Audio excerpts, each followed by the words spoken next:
Now with the top stories tonight, reaction. Joining us from Washington, Charles Krauthammer. So, I don't think President Obama can give in after Syria. That's the problem. He can't give in, or he looks even weaker than he looked a couple of weeks ago, right? He's not going to give in because this is going to give him political advantage. This is a lifeline for an administration that's drowning. His numbers are low, the administration's in disarray, humiliated abroad, and economy stuck in the mud at home. He really got nowhere to go. I think they have been hoping for a shutdown because Obama then gets to go on the stage and to give all that stuff that you showed in your introduction. This is the law of the land. I'm upholding the law, except for one thing. It's completely lawless. He unilaterally changed about 17 provisions in the law after it was passed. That's right. You are not allowed to do that under our system. And then he says, but the Republicans are the ones who are being unreasonable because they want to amend another provision. And as you pointed out, Obama already suspended it for the big guys. For big business, you get a year grace.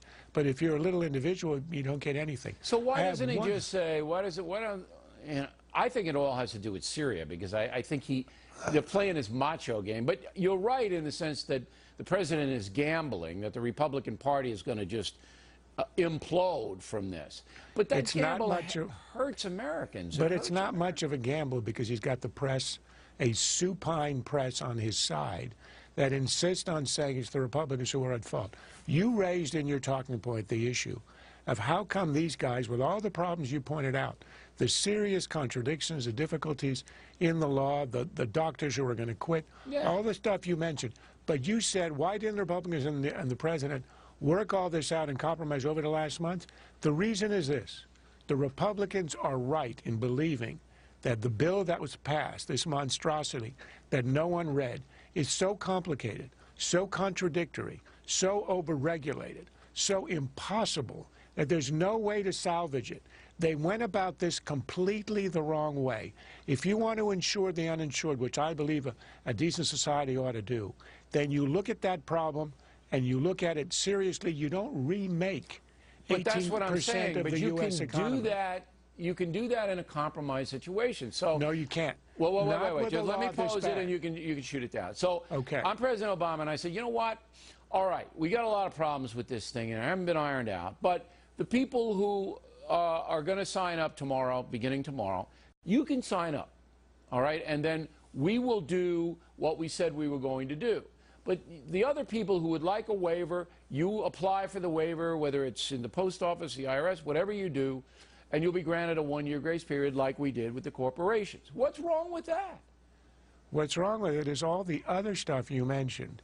The doctors who are quitting, the Cleveland, the clinic. But let's see how that unfolds. Let's see it. But there is look, tomorrow we're going to begin to see what are called euphemistically the glitches. But it's not the glitches. The entire approach of reforming 18% of the economy with thousands of pages of regulation written by experts who don't know anything in the end, and the regulations each have side effects, which are going to interact with each other in a way that nobody understands. It was completely the wrong way to go about this in the first place. We're looking at it now from hindsight, and you're right. No, it's not hindsight. That's why the GOP... But that's why the Republicans want to abolish it. But they don't have the power to abolish it. I understand, but that doesn't mean that they should sit down and try to amend a bill of this complexity and this regulation where it is unamendable, unfixable. But if they buy themselves a year, Charles, if the Republican Party, and I don't know, I think they would go for my compromise. I talked to a few of them and they said they would. The hardliners wouldn't, but most of the Republicans would. If they buy themselves a year, the Republican Party, into the 2014 elections, and as you say, the monstrosity collapses. Doctors leave. You can't get an appointment. You know, the money is all over the place. The deductibles are humongous. People are getting laid off from jobs. Then it's over. It's over. The Republicans win. See, they win then. So you give it a year to see if they can win. Look, but that's what the Republicans just are passing as we speak, which is to give a year delay individual mandate. Look, I agree with you entirely. The strategy I would have chosen would have been to do nothing right now. Allow it to go into effect.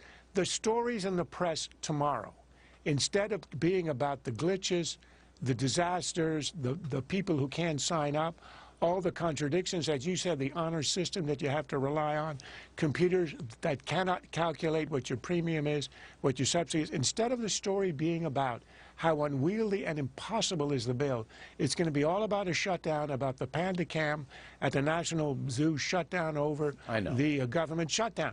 It's the wrong story. And if you believe, as I do and as the GOP does, that it's an impossible monstrosity, then why not let it go into effect and the country But they're not going to let it go reject into effect because there's too much invested in them protecting the folks from it.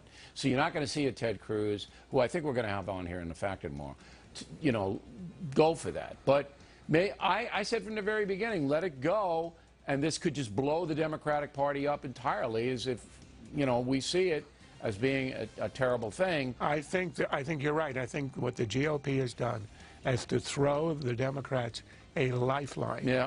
And that's very unfortunate because it deserves to die. All right, Charles. Thanks.